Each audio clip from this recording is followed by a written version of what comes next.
Dia bunyi kopi dulu noh. Kopi pulas bang. Ha. Mana dengar bunyi macam mana? Oh dia. Dia rasa bunyi kopi dah pecah kan? Oh. Ha. Oh, kita buat kopi ni. Oh, dia ekstrak masuk ke tempok sekali. Ah, baik. Dia keluar ke mana bang? Dia keluar ke ni eh. Ya, ni ayak dia. Okey.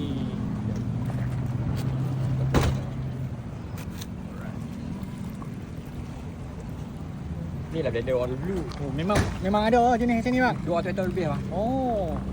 Yang ni anak dia dulu. Dia Ni dulu orang putih cipta blender, orang Melayu kita ada cipta. ada. Ha. Ya. Kopi. Ni madu. Madu. Nak mana lagi? Nak apa lagi madu? Itu susu ah. Shake dia. Shake dia.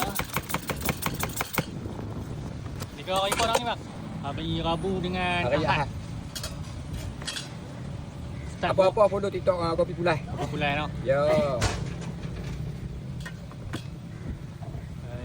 Ni kopi apa ni? Kopi ais. Kopi kampung, kopi ais. Abang Halo. rasa tengok. Terima kasih Abang banyak. rasa ni bang. Abang rasa tengok. Baik.